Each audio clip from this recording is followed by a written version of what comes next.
And we're on? Okay. Hugh Kruzel, say good morning or good afternoon. Good morning to everybody. That's right, it is afternoon. Good morning or good afternoon to everybody who's out there from the CARP community. Of course, people can be viewing this at any time of the day or night, and it's going out to our over 1,700 members here in Northern Ontario and also across the country. And we're very happy to welcome Dr. Peter Zalan with us today, who is probably one of the most vocal physicians here in the Sudbury area. He's much published. He had an association with our Health Services North here for many, many years, even before it was called Health Services North, as an anesthesiologist, and also representing the medical community at the hospital as well too. And I've had the pleasure of working with Dr. Zalan over the years, primarily on seniors issues, because there's so many of us, not only here in Sudbury, Northern Ontario, but across the country. And I know, Peter, just to get underway, I know that we were in some of the groups that we've been associated with, we're really looking at end-of-life situations. As you know, the hospitals and medical people have often said that most of the care that occurs for individuals occurs in the last few years of life. And sometimes us seniors have been criticized for needing that care at the last few years of life. But I think it's also been said that we don't use that much of it for the rest of our lives. So really it's, we're just there for the care we need close to the end. Is that correct? Yeah, that part's pretty correct. But I thought today we'd talk about the effects of COVID, eh? Yes, well, I know that, once again, I keep hearing this, that those over 70 and up have to be particularly careful, and regardless of those who are going around without the masks or without seeming to fear the virus, that those of us in that age group should be particularly, is that still the case? Oh, that's still the case, yes. Actually, it really depends on the virus, because the influenza virus is the one that we're most used to, because the COVID is quite new. But depending on what year it is and which virus version you get, sometimes it's hardest on infants and older folks. And then when we had H1N1, it was hardest on young people. Most of the deaths were from young folks. So it really varies with the virus. This particular one is hardest on every decade that you get older. You know, it has a worse outcome. The worst outcomes are actually for people who also have, diabetes and heart disease. And but actually, the biggest factor, if you even look at what happened in Canada, 82% of deaths in all of Canada were in long-term care homes. Mm-hmm. So, and then if you look back on how this all started, if you remember the Diamond Princess cruise ship, gradually it started with just maybe one person, and then, a good percentage of the people were actually sick, became ill with it, and they had quite a number of deaths. Similarly, there was an American aircraft carrier, which are basically young, healthy people, mm-hmm. and they didn't necessarily die, but about 70% of the people on that boat became infected with the virus. So what does that tell us? Between long-term care homes, Diamond Princess, aircraft carriers, it's being close together, compact, for a prolonged period of time, infecting each other. I think that's basically the key. If you look at the rest of Canada, there really haven't been that many deaths. Lots of infections, but not too many deaths. And if you look at what's happening in Sudbury, well, we haven't had any infections since May the 14th, which is, that we know of. That is pretty amazing. But how come? Well, part of it must have to do with that we're not all compressed together in little tight members. Yes. Yeah, it's summertime, Peter, and everybody's outside. Oh, you're not kidding. So we're just wandering, and there's lots of room to spread out, so you're not all you know, like you see pictures of in Toronto where everybody went to this one park, right? A week or two ago. So that's a great thing. So if you think about it, the one could really advise folks, whatever age they are, to feel good about that. And as long as you're not in a long-term care home, although even in Sudbury, we've done really well compared to other places, you can just get out there, walk around, and use your body and your mind, because social isolation is a terrible thing, from a mental health perspective. No, Peter, you mentioned in one article a couple of weeks back that you would discourage people from coming into the North Country. Do you still feel that way? Well, right now we're in phase 2 here. They're starting to open up, and it seems now that, except for a few areas, like for example the Greater Horseshoe, Toronto area, there's still lots of infections. So I'd be quite happy if people from that area didn't come. In fact, just recently, it was initially people were told that the hotels were overflowing with visitors, but that turned out to be not the case. No. So I would guess that people are scared that people will bring the infection from elsewhere. So originally, I was proposing that people would not be allowed into Northern Ontario by the police, much the way they've done it in other provinces. But my latest idea, which doesn't require any police, it's just people doing the right thing, is if you're going to come, say, from Toronto to Sudbury, get tested before you come, because now you can. Now testing is quite liberal to the extent that every individual who wants to can get tested. So no, we're just as guilty, Peter, and John, you'll back me up on this. Northern Ontario goes to Southern Ontario quite a lot. We go to baseball games, we go to art galleries, we go to events, activities. We could go down and bring it back, or we could take it to them. Yeah, you're totally correct. So those folks, those of us who go down to Toronto to visit family or do the activities that you mentioned, they could get tested when you come back. And now because in Sudbury, you can have the results within 24 hours. So in fact, I suggested this to friends, and they actually did it. They went out to visit some family in Toronto. They came back and they got tested, and fortunately they're negative. So we now have the tools to keep ourselves safe. You just have to do it. Speaking of tools, we all have the masks, and it's some places, like I believe Costco, they require you to have a mask on, and they actually give you one if you don't have one. And most people do respect that, except for the macho men, primarily middle-aged men. You see them, and they don't want to wear a mask because they're immune. But I rather suspect that no one's really immune. No, I think that's a great idea. If you're going to be in any area, since there's no question that if a lot of people are together, you're going to pass it on, wear a mask. If you're walking down a path in the middle of the wilderness here, you don't need to. But if you're indoors where there's lots of people, you really should. I kind of think it should be obligatory, because you're putting other people at risk. We bought some actually at the Sudbury Steam.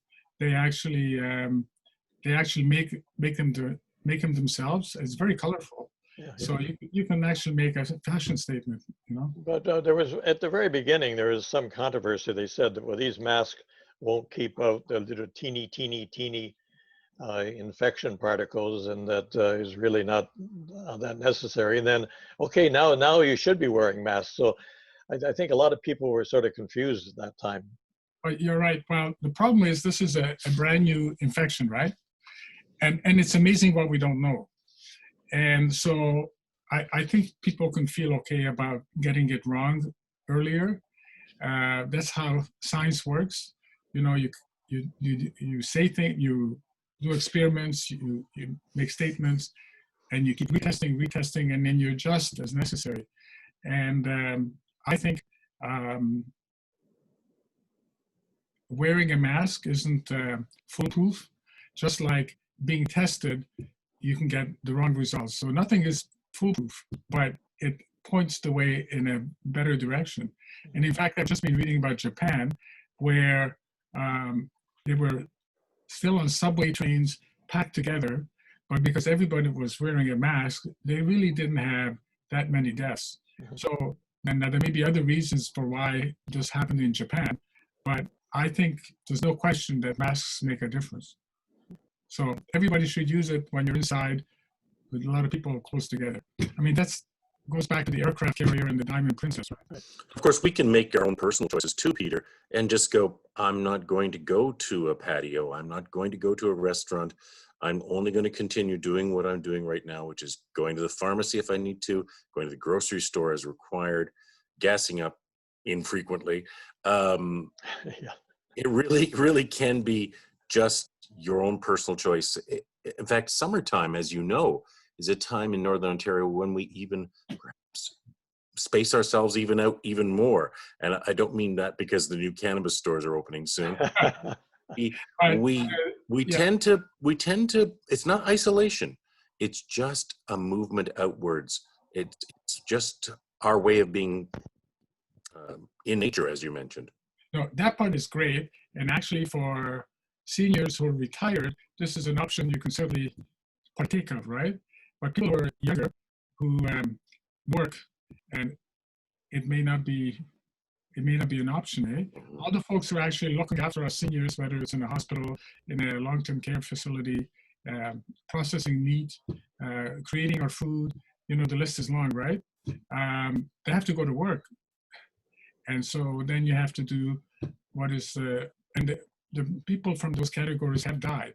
So therefore, you still need to do all the things that are make the best choices so that you won't get sick. I think about, just getting sick. People think that, there's some people can have the virus, but it doesn't show up, but they can still transmit it. Other people have it, they suffer considerably. Some people die. But it seems that, and I know it was one of our family members who was unfortunately one of the individuals who caught the virus. And she's still, after 3 months, she's still feeling some after effects. Shortness of breath sometimes, and different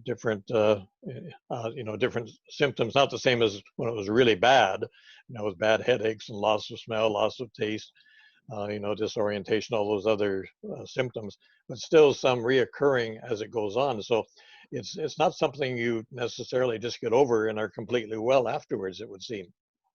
Well, you're correct. It's very variable, right?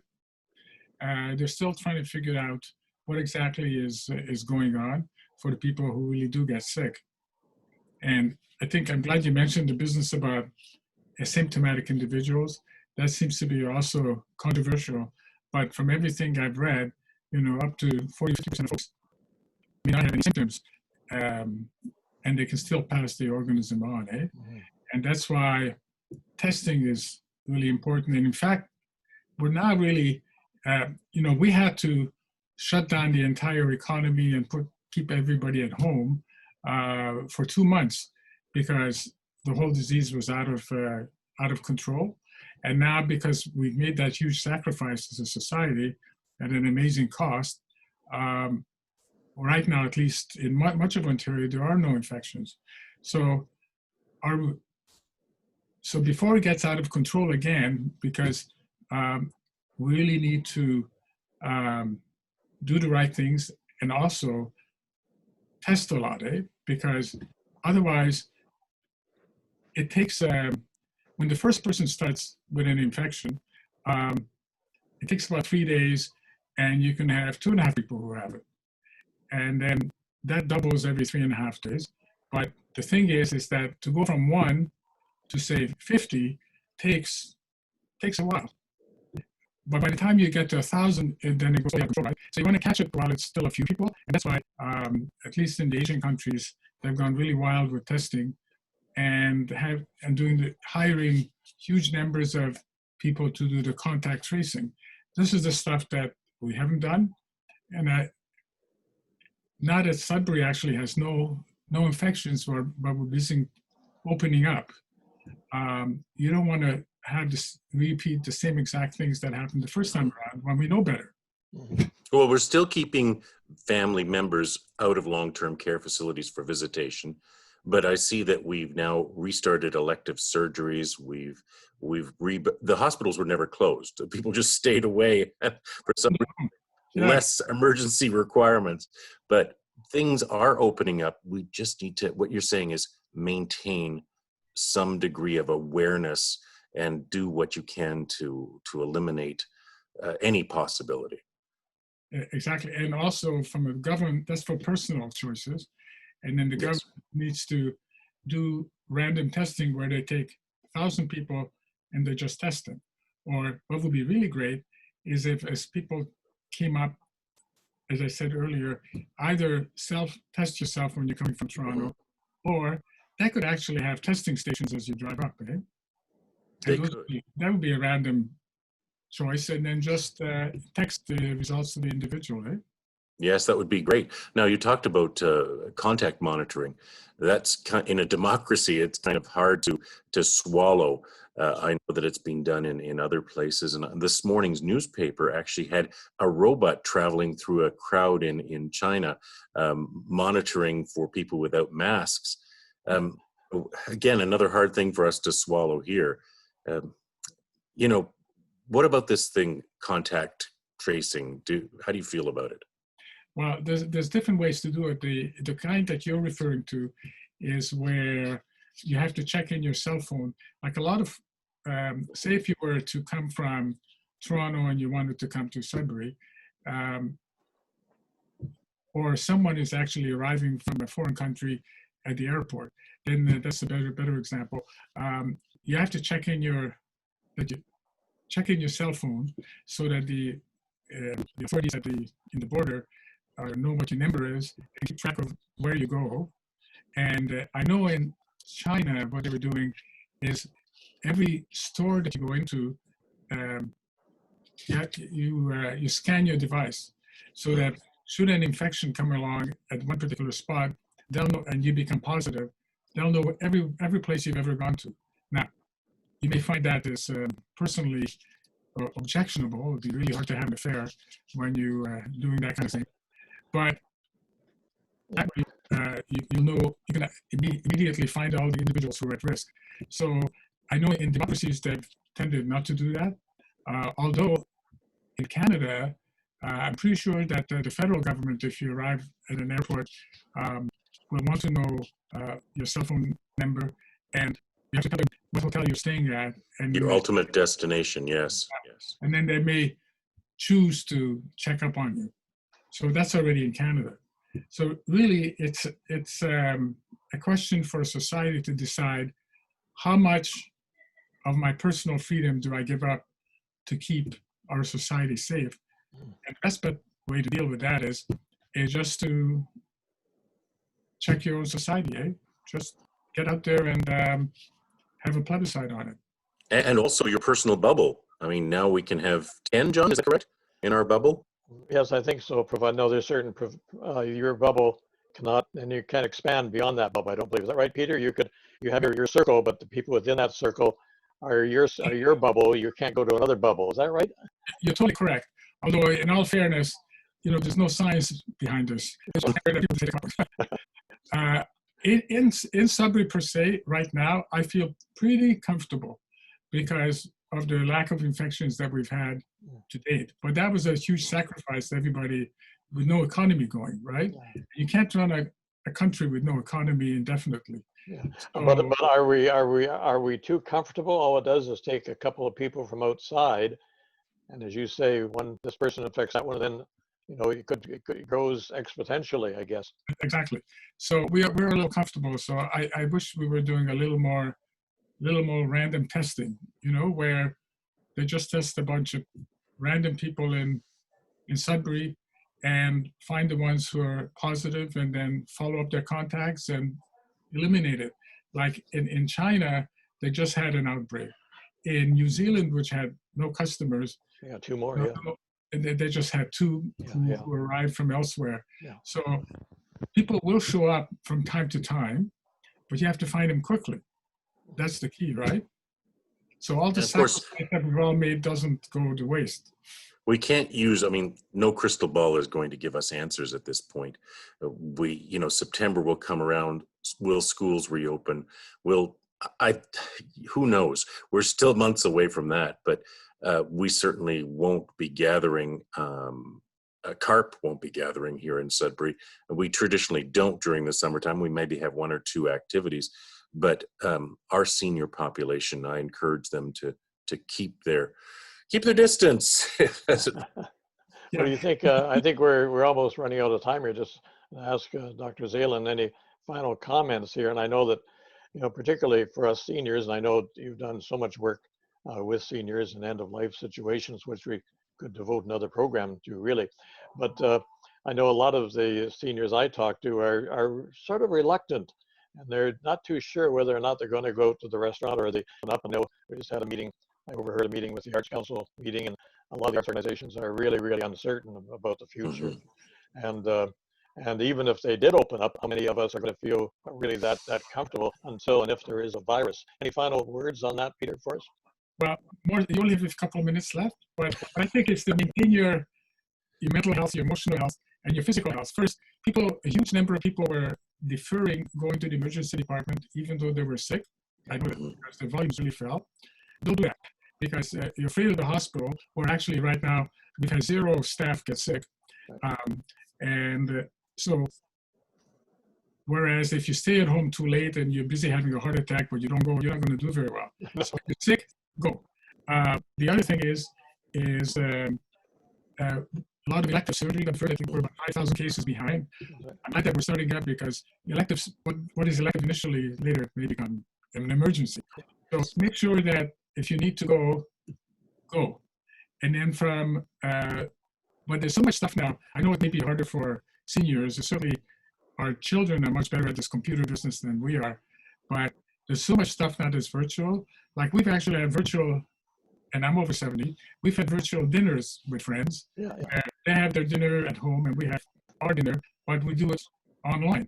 We've actually played bridge with them once a week. Not that I'm good at it, but anyway, so that life doesn't have to end. It's just different. And we are adaptable, right? We've had decades of doing it. So just continue social contact. We're social animals, so you have to maintain that. And we've had actually now friends over on a nice day, and we do it outside, and we're 6 feet apart. So you're maintaining the physical distancing, but you can still have a glass of wine together. I mean, separated.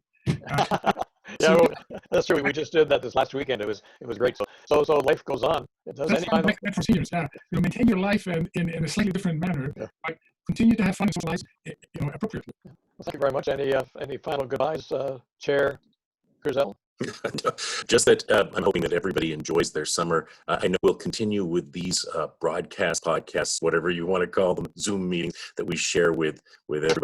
I think it's a great platform for us to have these discussions, and maybe it'll stimulate some thoughts, and maybe it'll cause some people to think a little bit more about relaxing their distancing. But at the same time, Peter's absolutely right. We have to be outside. We have to enjoy life and have a glass of wine from time to time. I wish I had to say cheers to you, but thanks for being here, Peter. John, thank you very much for setting this up. Bye for now, everyone.